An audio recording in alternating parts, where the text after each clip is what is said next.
Radio East River, our station, our talent, and our people.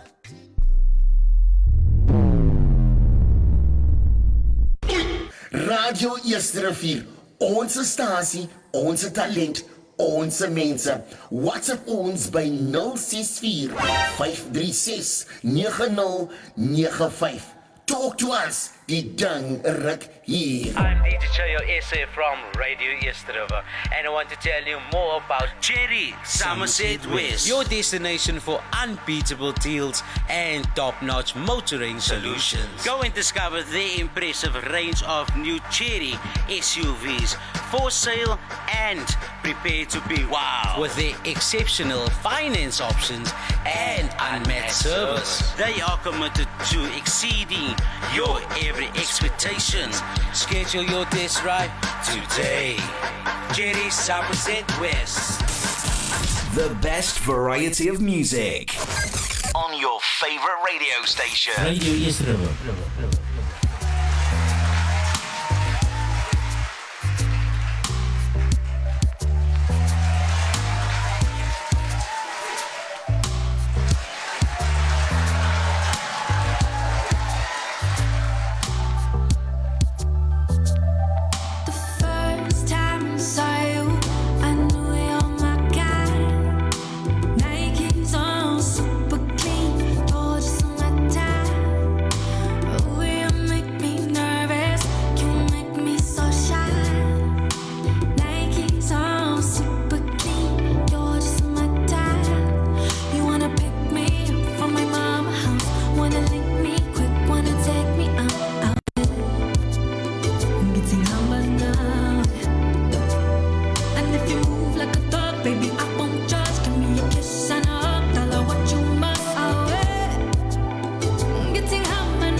Now that I have your attention, look, I ain't gotta call or imagine what a nigga is handsome type.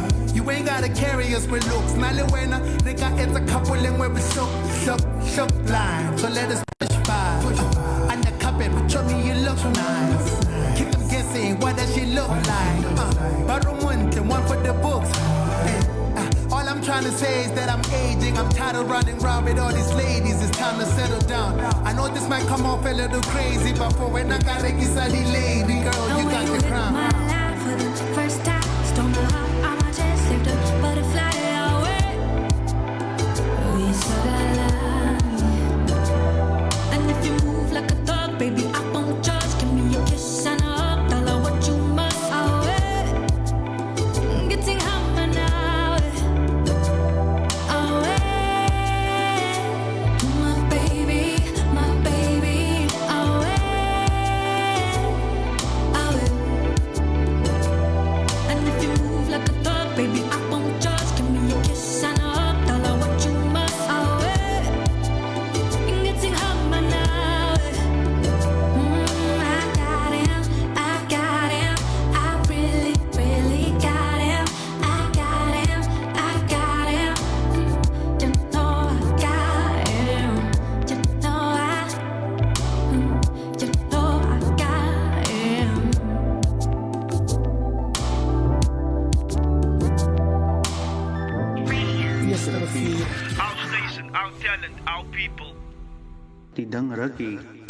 All right, it is Monday afternoon. It is 3 o'clock, and therefore it's time for Science Research with NRF Timber Labs, located on Old Fowler Road. Today, like any other Monday, special guest in the studio with me. On my left-hand side, the one and only Daniel Kpelglo. But before we get to what he's doing at Timber Labs, Daniel, normally we start off our conversation with a little bit about who you are. So just tell the listeners, who's Daniel? One, where do you come from? And how did you get into science? Oh, thank you, Doc Gillian. That's a brilliant and beautiful question. And today I'll say I'm honored to be in one of the most prestigious radio stations in the airwaves of South Africa. It's a privilege to be here, and also a privilege to be accompanied by the doctor himself, Dr. Gillian himself. Oh, you're making me sound good. Keep going, keep going. Oh, yeah. As Doctor rightly said, my name is Daniel Kpelglo, and I come from Ghana. Okay. Ghana is in the western part of the African continent. And I'll say Ghana is one of the most, quiet, beautiful democracies within the African continent. And I come from the capital city of Ghana, that's Accra. Okay. So for me getting into science, I think it's a beautiful story, but it's kind of funny. I think growing up, I when TVs were coming up, the black and white TVs and the color TVs, I think I was passing at a particular window and I heard noises from a box. So I got closer and I saw, the black and white TV. I saw people speaking from a screen. I'm like, where are the people? Are they within the TV? Yeah. Are they behind it? And those big TVs, they had poles. So anytime the poles shift a little bit, you see these breaking transmission, these dots on the screen. So one, I'm still curious. I was curious. I'm like, okay, what is happening here? Where are the people? Are they sitting somewhere or are they within that particular set? So from that, I developed the interest in trying to know things or trying to find things. That was how I got into science. So it started from that level. And I used to ask a lot of questions also. And within the context that you grew up, I mean, were people open to questions being asked? Or was it one of those, Daniel, just keep your, shut up now? Just go and sit in the corner and stop asking all these questions? Or were people welcoming in terms of ask the questions because this is the kind of space that you learn in? My dad is a teacher. Ah, okay. So I had the opportunity to, ask a lot of questions from him. But he is in the social sciences. So when I started asking those kind of questions, he gave me teachers. So I had the opportunity to have a math teacher, a science teacher. So anytime I go for classes, there's classes where you do after school classes. I get the opportunity to ask the teacher questions. So it also heightened the interest. Whenever I ask a question and the teacher says, oh, I don't know this answer. Give me some time. When I come back, we can discuss. So that was how I used to talk a lot. Okay. When I see anything, what is that? Yeah. What's the color of this? Why did it change color? Okay. Yeah. So asking questions has always been part of who you are. Always been part of. And I mean, within the context of Accra, I mean, were you just one of those, Dad being a teacher, were you just one of those extremely clever people? I wouldn't say extremely clever, but the person who doesn't easily give up. Okay. Yeah. One, I don't easily give up. And I was also challenged to do science. It's a very beautiful story. Okay. Now, where I went to school, I saw one guy who was the most brilliant person, extremely brilliant person. And the teacher asked him one day, when you get to the senior high school, are you going to do science? He said, no, science is too difficult. Okay. That was what I heard. So I'm like, why is science difficult? Why did he say science is difficult? And I said, okay, then I'll move into science and see the challenges there. And, getting into science has been, it's been a roller coaster. It's been exciting. It's been challenging. But it's kind of interesting because I think often when you speak to young people, you often find that, they allow other people to dictate what they do and don't do. So this experience that you just shared of somebody saying that you perceived as being clever, that person saying, no, this is too tough. I'm not even going to attempt that you actually almost like broke through and said, yeah, maybe it's for you, it's a limiting assumption, but this is going to limit me. So what was that fire? Was it still the curiosity that was driving you? Yeah, it was still the curiosity. And as I said, I don't easily give up. When I start something, I need to see to it that I finish it. It was still the drive, was still the curiosity, and it It was the ability to know things, how the world works. Okay. So and within your immediate family, I mean, are there other siblings? Is it just you? Yeah, there are other siblings. I'm the last one. So all right, you're the youngest. I'm the youngest. The spoiled one. Ah, quote unquote. Okay. So for me, I would say I'm a first generation physicist. All right. Yeah. So first person to do science and see to the end. Yeah. Yeah. So what are the other siblings doing? What? The other siblings are into technical stuff. Okay. Yeah. Okay. Technical stuff. But I took the science route, then saw it to the end. But still a kind of context where there's ownership of the importance of development and growth, and people take opportunities in order for them to become better. Perfect. Right. And then from Ghana, capital town Accra, how did you get to South Africa? Yeah, I think it's a beautiful question. It all has to do with communicating with other friends. Friends telling you, okay, there are opportunities in this country for science. Sure. For science education, for science advancement, for science research. The first time I left Ghana was to go to Finland. That's when I got a master's to do scholarship to do masters in Finland. In atmosphere biosphere studies. Okay. Then the second time, got the PhD scholarship here to South Africa to do material research. Okay. Yeah. So for science, it's been a beautiful journey. It's also giving me the opportunity to see places. So science has allowed you to travel a bit of the world. Perfect. I always use this statement. I always say this. I said, if not for science, most of the things I've seen, I would have seen them in books. Okay. And of course, we are shaped by our experiences. Yeah. And if you get into different contexts, of course, there's a different reality in terms of awareness. Yeah. So fascinating story. I think what I've picked up now is one, the fact that you are curious. Secondly, this need to persevere, to keep going and to finish what you start. Yeah. But I've also picked up that a lot of your opportunities came through scholarship. So in a sense, people looking at you and you were doing things so well that people could not stop looking at you. Yeah. And because of that, opportunities came your way. So listen, we're going to take a quick break. We're going to listen to some music, and I want to then find out, so what is it that Daniel is keeping himself busy with now at Itemba Labs? Let's take a quick break and we'll be back shortly.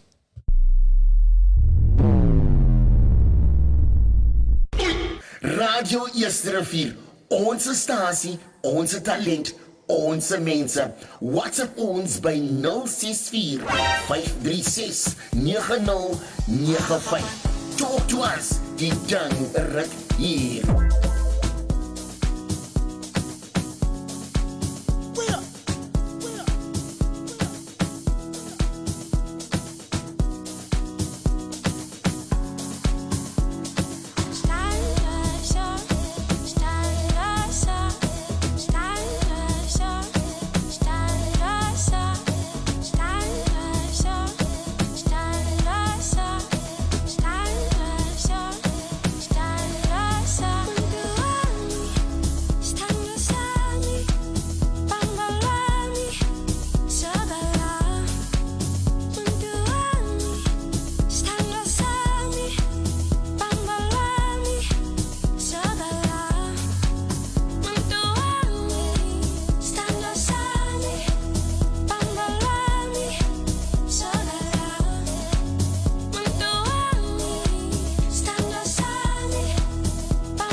Radio Eerste Rivier, onze stasie, onze talent, onze mense. WhatsApp ons by 064 536 9095. Talk to us, die dang ruk hier. All right, so welcome back. It's Monday and we're talking science, and I'm having a conversation with Daniel, who's a PhD student at NRF Timber Labs. So Daniel, we're about to get into the nuts and bolts, right? So we could say that we ourselves, the world is made up of stuff. And the better we understand the stuff that makes up the world, we are able to manipulate it and maybe, do some amazing things with it. So you are currently in an area called materials research, right? So just unpack that for us. What is your world and what is it all about? Okay, so that's what you rightly said. We are living in a world where we need to use those materials to solve problems. Mm-hmm. Now, there are so many problems in the world where we know that science forms the basics of solving these problems. So for material research, we are looking at materials, the application of these materials to solve the problems that we know. So for example, let me come up with this, there are SDGs. Okay. These are called the Sustainable Developmental Goals that are being, these are goals that every country, part of the UN, they are supposed to solve these goals within a period of time. So for example, let's come to water. Mm-hmm. Now, we know climate change is happening. It is happening at a faster rate. We know when there's rainfall, when it's raining, it pours. When there's drought, it is severe. Yeah. So with one research that I did for my PhD work was to come up with a material that can minimize evaporation on water surfaces. Evaporation is good. It's part of the water cycle. We have water, it falls. The sun heats the water up, it goes up, it comes again. So it's a cycle. Yeah. The simplest explanation. So for my PhD work, I came up with a material that was able to minimize evaporation, to prevent the heat aspect of the solar radiation from heating the water surface, to reduce the rate at which water is lost from these reservoirs or open water surfaces. That is one aspect. So just quickly on that. So if you now say you want to reduce or minimize evaporation, why is it important to minimize it? I mean, who are the people who would be interested in this kind of solution? So we know we know that South Africa is a water stressed country. Okay. About 50% of the water that comes into the system is used by the industrialized world within South Africa. And in 2018, there was a case where water, within Cape Town in some environment where water was in shortages. Yeah. So why don't we come up with an idea with series of scientific experiments? Why don't we come up with this idea where water has been used for farmlands or within the households? Let's come up with a system where we know, although the sun is shining, we place this material on the surface of water, definitely there's going to be little bits of evaporation, but not in the case where the material is not there. And the issue is there are materials that, you can place on these water surfaces to prevent evaporation. Okay. The mathematical aspect of this material, or the scientific use or aspect of these materials, have not been implemented. I came up with a system. Performed series of experiments, used the material, did a lot of mathematical calculation to verify, this material is good for minimizing evaporation. All right. So, obviously this would have huge implications in terms of agriculture. Okay.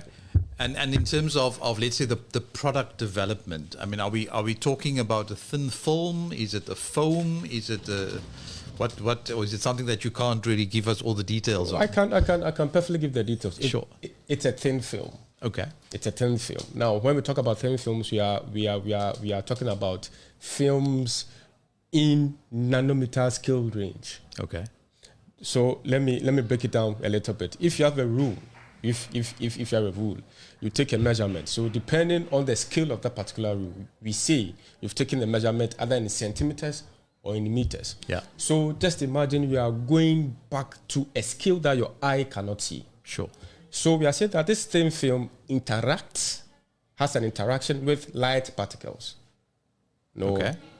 It has a particular nature that allows it to behave the way it behaves by minimizing or reducing evaporation for water surfaces. And I mean, just Ivan, I just think from an environmental perspective, let's say you have this body of water that you're trying to minimize the evaporation from. You cover this now with a film, which I assume is still open for sunlight to enter. Yeah. But what about the life under? That's a beautiful question, Doctor. So the life under is also catered for. Okay. Now, with what we know, the UV light that comes through, or the light that comes through, is in sections. Okay. We have UV, we have visible light that makes at sea. Then we have the heat aspect. Sure. Now, most of these life under operates with the UV and also the visible light. Sure. The heat aspect, either goes there to kill some of these microbacteria within the water. So the thin film also operates in a similar way. It allows the UV light to pass through, allows the visible light to pass through, but filters off the heat component. Okay. So definitely, it's going to protect life, the planktons, the fishes, within the water. So this is like an extremely smart film that decides what it allows in and what it blocks. Perfect. Wow. And are there any other applications of this film apart from now just looking at evaporation? There are so many applications of this thin film. The group of this thin film, it in the scientific world, we call it transparent conducting oxide. Transparent? Conductive oxide. Okay. Yeah. So definitely, it's transparent. It allows certain waves or wavelengths of light to pass through. Sure. Now, in terms of its application, we can find them in using mobile phones. Uh-huh. Now, most of these mobile phones that we have, the touch screens have thin films that TCOs, placed beneath the screens. Mm-hmm. We can find them in, TFTs, that's the screens. We can find them in OLEDs, or organic light emitting diodes. Yeah, so there are so many applications in the electronic world. Okay, and within your research, so were you involved in the actual formalization of the film, what it should look like, what it should comprise of? So there are many ways of producing this film. Okay. And one of the easy ways is through sputtering. Now, I'll try as much as possible to explain the concept of sputtering. Now, for sputtering, we are saying that sputtering means that we are taking particles off a target and placing them on a substrate. The substrate can be glass or PET. Okay. That's single-use plastics. Okay. Now, sputtering has to happen within a high vacuum chamber. So there are specialized, equipment to produce these thin film. The reason why sputtering is good is you can produce these thin films on larger surfaces. Okay. And how do you guarantee the thickness of the sputtering? I mean, you now have let's say you've got a sample, if I understand you correctly, and then you've got something that you want to deposit on, so you kind of disrupt and the rubbish sits to the surface. Yeah. But how do you ensure uniformity of thickness? So for the thickness, there are so many conditions to follow when you want to ensure that you have a uniform thickness, either a thick one or a thin one. Now, the sputtering power is a condition. Mm-hmm. The sputtering gas is a condition. Then the time of deposition is also a condition. Now, the distance between the target for that particular thin film, and also the substrate is also a condition. Okay. So time is a factor, distance is a factor, sputtering power is a factor. The sputtering gas is also a factor. So all these things needs to, you need to look at it. Look at all these things. You have to read a lot. Yeah. That is one thing about PhD. You need to read. Why? Read a lot. And also, come up with all these conditions, to see if you can get that particular thickness that you're looking for. And that's a beautiful question. And in the experiment that was conducted for this particular research, we were able to come up with conditions to see, to optimize it. Let me use that word, optimization. To optimize it to see whether a thin film with a particular thickness has an effect on evaporation, or a thicker thickness has an effect on evaporation. So we looked at all these conditions. Yeah, because normally if you think about experiment, you think about a control and the notion of variables. But as you spoke, you actually had a range of things to think about in terms of the planning. And I would assume that you did many different experiments where you had to keep one thing fixed and then play around with another thing. And how long is this PhD? It took time. Wow. It took time. It took time because for PhD you need to come up with an idea that is unique. Within the particular field. Sure. Yeah, so it took time. You need to, as you said, go ahead with the control, where for the control there's nothing on it, to see how faster water, evaporates. Then later you put a smaller thing, on the surface to see also how, it evaporates. Then a thicker one. So there are so many things that you're supposed to do to make sure that you come up with mathematical relations that supports your experiment. Yeah, because I always thought, when people talk about PhD, I thought it was short for pass high school with difficulty. But it's clearly not about difficulty. It's about persevering, about being focused, and like you say, it's about taking a problem. And I don't think whether we've actually thought about it that yes, there were issues in terms of water and water scarcity, but here you are trying to say, okay, how do we ensure that if we have a body of water, that we don't lose unnecessary volumes because of evaporation. It would have been lovely to just switch off the sun, but of course you had to come up with another solution, and this was to cover it. Anything else that within your space? I heard you say it's like one element of your PhD. What else did you look at? So after the research work was done on the PhD, I was involved in another project where we synthesized nanoparticles. Okay. So for the synthesis of nanoparticles, we took the green synthesis approach. So for the green synthesis, just to explain it a little bit further, we are using parts of plants. It can be seeds, it can be roots, it can be flowers, it can be the stem, it can be the bark, and other, materials to produce nanoparticles. Now, we are saying that we are producing non-toxic materials. Now, the toxicity of that particular system needs to be reduced because we are working within the biosphere, the environment. We are not supposed to work with something and later produce a toxic material into the environment.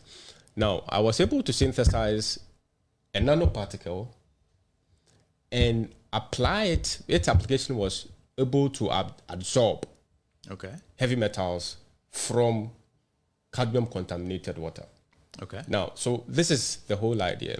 As I said earlier on, in terms of the SDGs, water, I think SDG number 14 or 6, water is a key component within which, humans survive. Although it's in abundance, about 70% of the earth is covered with water. Yeah. But we just use less than 2% in our daily activities. Cadmium has an impact in the life, or an effect in the life of every other person if it's ingested. Okay. It is a carcinogen. If it stays for a longer period of time, it affects the body itself. Now, let's move a little bit away from the South African context. Presently in Ghana, there's illegal mining where the surface of the soil is being dredged to take gold from the soil. Okay. And, cadmium is a naturally occurring element. And when you dredge it, it comes. It seeps into the water bodies. They use also mercury. Mercury also seeps in the water bodies. So the idea is to come up with environmental remediative processes using nanoparticles. Why nanoparticles? Nanoparticles have, they are small, volume to surface area ratio. They are small with larger surface areas that can absorb these things. Okay. So after producing them, you take them through a series of processes. you need to find out if they can do these things. So there are characterization methods that you need to go through. Okay.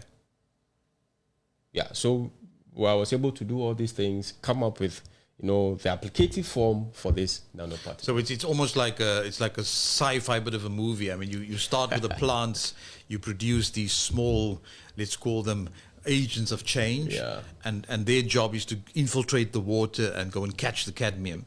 And if we now let's say collect all of it, right, and we take it out of the water, I mean, what do we do with the cadmium? I mean, is it something that we can use again, or is it something that we just have to get back in the earth? It's for getting this cadmium from these water surfaces, now you have a contaminated nanoparticles. Sure. And we as scientists, that is where we as green synthesis of producing this nanoparticle, that's where our work ends. Now there are also a group of scientists that comes and say, okay, we try to reduce toxicity within the environment. Let's find a suitable way of managing this toxic material. Okay. So they come, take it, and use it for an application or even destroy it in a very sane way. Okay. Yeah. Not to go back. So it's a fascinating world where, on the one side, you could say, okay, we have, let's call it wastewater for the lack of a better word, but at the same time, you're using waste plant material.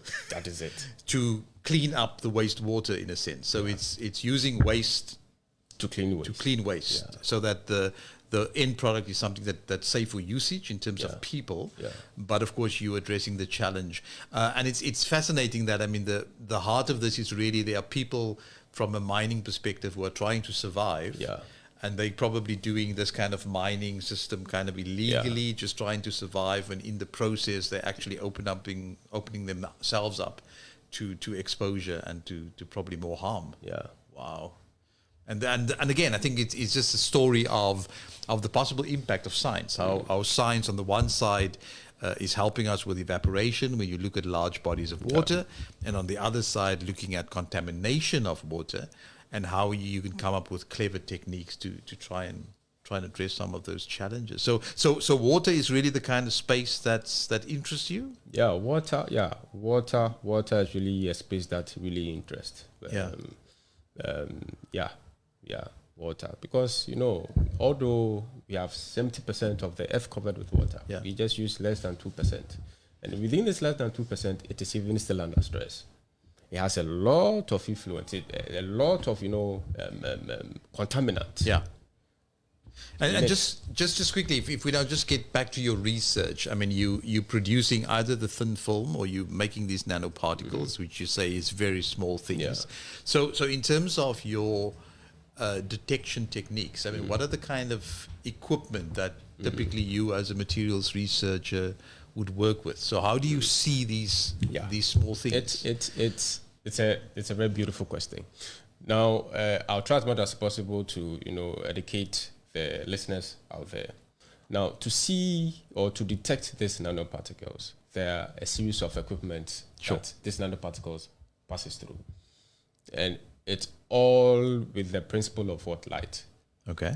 Example, if we use an XRD, that's X-ray diffractometer, we are sending X-rays into the crystal lattice of this material to see its diffraction pattern.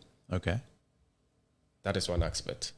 Now, another aspect is also to use a material called the UV-vis photospectrometer. The UV-vis is ultraviolet visible spectrum.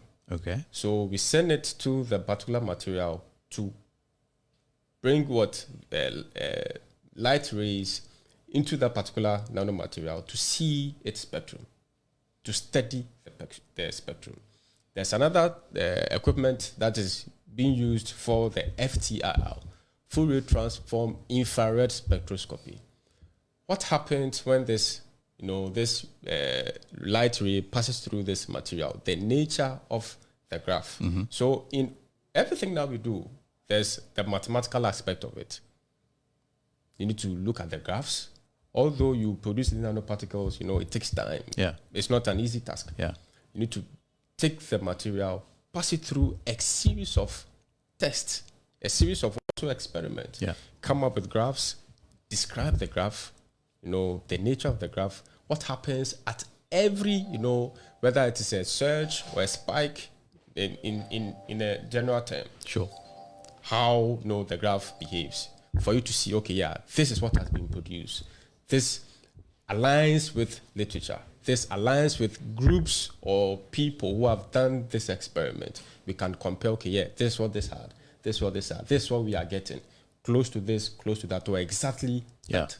Then in its applicative form, we take the water and it also has to go through a series of tests. So it's not just producing it and using it. Yeah. No, you need to verify. Yeah. That is what makes science challenging. You need to verify it. Wow, fascinating world. A world of materials research where we produce, we synthesize, we make things that allow us to solve problems, whether it is a problem of evaporation, whether it's a problem with contaminants in water. We use our understanding of basic science, and I think, as you just explained, in terms of the analysis technique, is really looking at that whole thing that you could call the electromagnetic spectrum. And depending on what it is that you want to see, you might pick X-rays or infrared or visible light, and that's the way you interrogate your data. Yeah. So fascinating world, ladies and gents. Let's take a break, because I'm sure that there's more to Daniel than just the science. He's clearly somebody who's curious, somebody who's got the ability to, once he starts, to keep on going, but is also aware of some of the skills that he picks up through the process. So I want to learn a little bit more with our last conversation. So let's take another quick break and we'll be back shortly. Our station, our talent, our people. Tidang Ragi.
Sfuna le mali, sfuna le cash, sfuna le stash.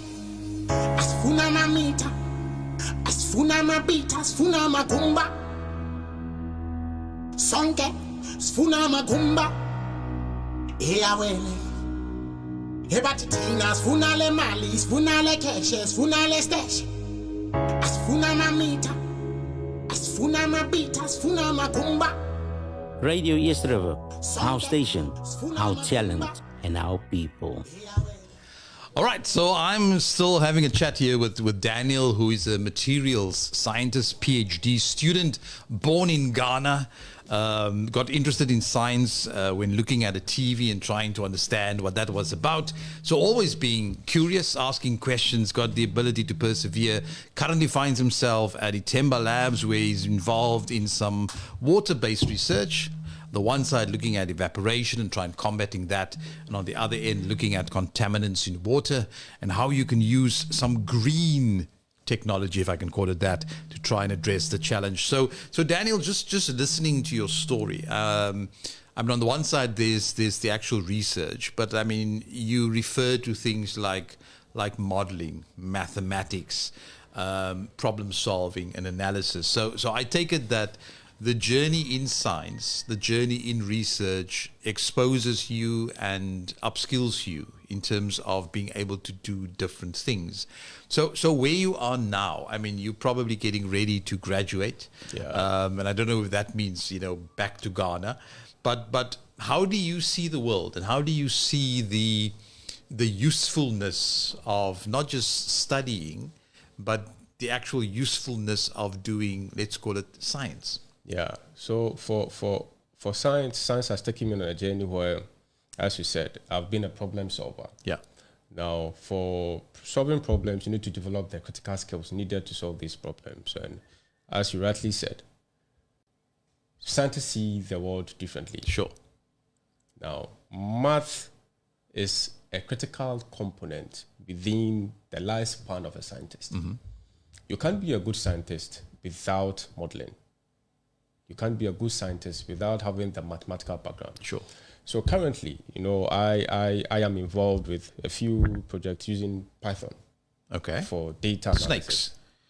Python snakes. Python is a programming language. Oh, okay. I thought you were playing with snakes. No, okay. Yeah. So Python is a programming language. Sure. And throughout the journey of science, you are exposed, as you said, to a lot of this mathematical modeling tools. It can be Excel, which is a powerful tool. Yeah. Origin, also a powerful tool. And one thing that most scientists use these days is Python. Why? Because it has a lot of libraries. Okay. To analyze data.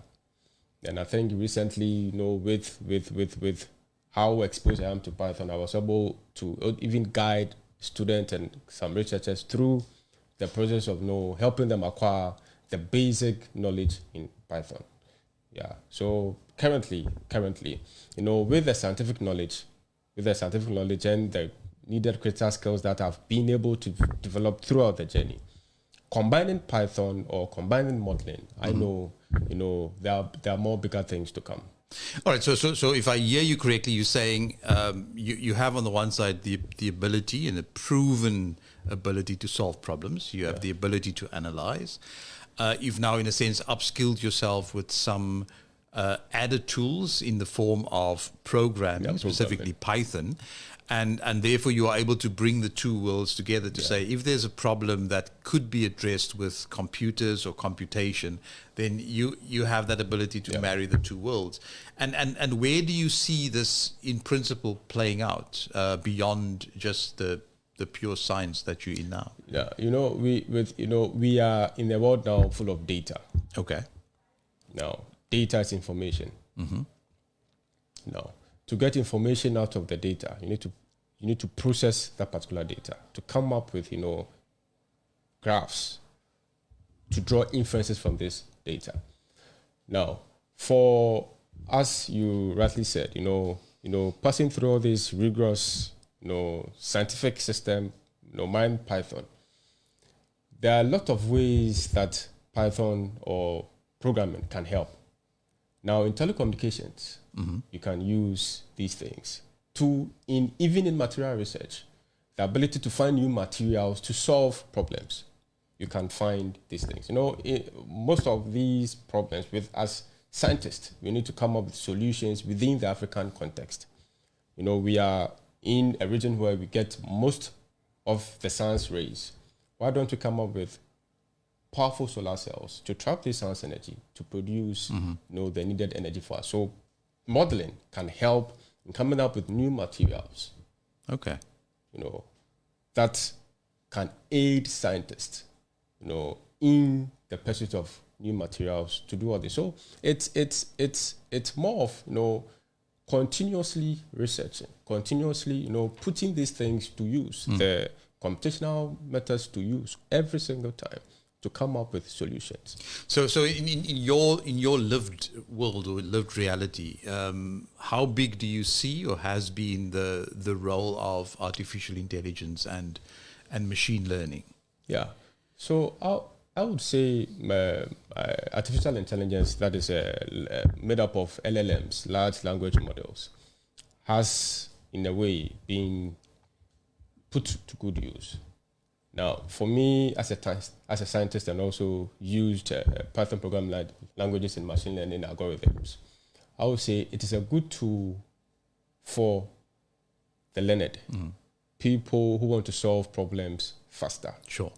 We are not saying it's the last resort. No. I am a first principle guy. First principle guy means that I have to understand the rudimentary methods in solving problems before I seek answers from different places. Now, most of my friends use them as the last form of resort. You just, they call it vibe coding. You would just vibe code, get the solutions out of it. Yeah.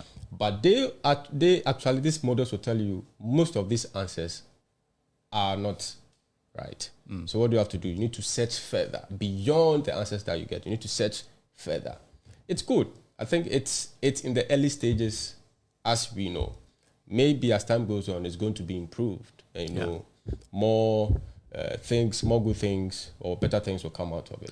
Yeah. So I think what I'm hearing is that even though we have the technology and how the technology can help us to do things faster, there's still the need for us to interrogate the results and check whether it actually makes sense, because you can also obviously if the machine is not trained properly, it can be rubbish in, rubbish out. So you need that that second tier in a sense to check and to double check.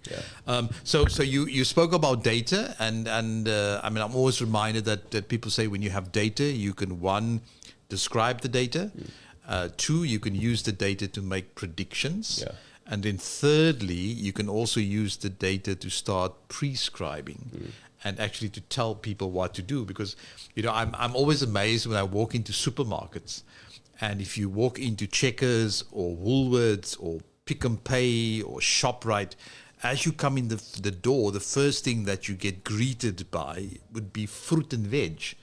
And I think it's probably our data that has told people how to do the design and layout of shops, so that they almost entice you into getting your fruit and your veg, and then you have these long aisles that you have to meander through, and while you're trying to get to the checkout, you end up buying chocolates along the way. So they are almost prescribing our behavior, just analyzing data. So it's a fascinating world. It's really a fascinating world. Whenever you enter a shop and things have been decorated, you, the buyer, will see, okay, these are nice decorations. But there has been a series of things behind the scenes. That's right. To get your attention. That's right. Yeah. That's right. So it's data. We are in a world of data now. Yeah. Data is all over.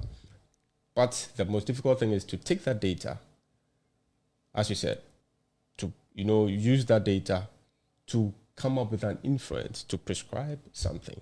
Yeah. Listen, your own story started in Ghana, right? And your dad and probably your parents major influence in terms of shaping. Yeah. So if I can ask you to shift gears now, and I want you to become Daniel the influencer, what do you say to young people? Yeah, I think there are 5 things I always say to young people. 5. Now, the first thing is, if you should compare yourself to your mates or your peers, you've defeated the purpose of life. Sure. Don't compare yourself to people. That's the first thing. 2, have patience with yourself.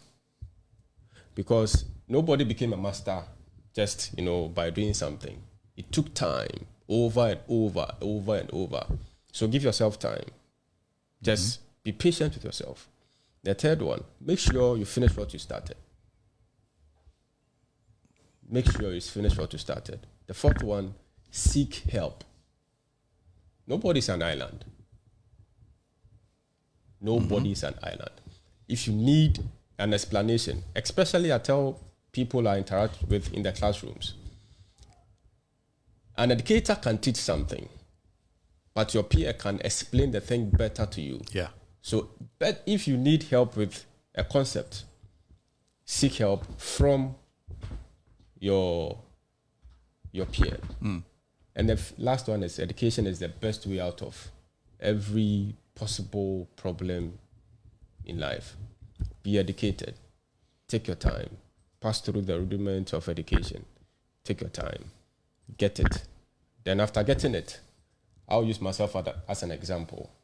I've been able to see places. Had the opportunity for South Africa to open its door to me. Had the opportunity to sit in the Timber Labs, use the equipment, there to come up with solutions. Sure. It's through education. Yours might be through business. Mine is through science. Make sure you get educated. Just make sure you get educated.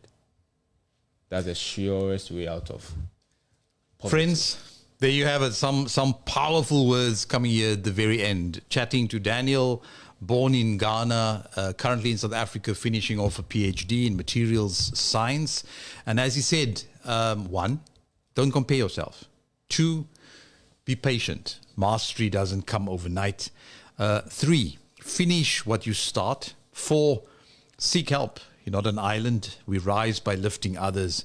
And then lastly, education is the best way out. So whatever challenge you're going through, becoming better at it will help. Asking the right questions, becoming the solver of your own problems. That's really what you're advocating for. Daniel, it's been an absolute pleasure sitting here, chatting and learning from you. And I hope for you listening, there's something in there. We'll be back next week. Same time, same place, another offering from NRF Timber Labs, your partner in science, your partner in research. This is Dr. G. Until I see you, keep safe. Next week, same time. Thank you.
Like Fokker, pull up in a beam, too much, too clean, I'm taller. Don't foster, serious and daughter. A big time player, crib too big and ganja. I went flexer, Tina said Jim, too hot like a heater. My neck done froze like winter. Don't bet it on liquor, yeah. Shades told me picture. MJ on the shit, thriller. Funny vibes every night. Enter, Nankalagat, Costa, yeah. I get star like Fokker, huh. Pull up in a beam, too much to clean and taller. Aye, don't foster. Serious in order, yeah. A big time player. A clip too big and Kanye. I went flexer, yeah. Tina said gym, yeah. Too hot like a heater. My neck done froze like winter. Don't bet it on liquor, yeah. Shades told me picture. MJ on the shit, thriller. Funny vibes every night. I forget. Kpelglo diverse. Tshwere full set, o tsamaya ka jet. Le bana ba dance. Oh yes, my babies are oh yes. Oh yes, my babies are oh yes. For the fihle ko bodom pero yona re thameka di veve. Bare I forget. Kpelglo diverse. Tshwere full set, o tsamaya ka jet. Le bana ba dance. Oh yes, my babies are oh yes. Oh yes, my babies are oh yes. For the fihle ko bodom pero yona re thameka di veve.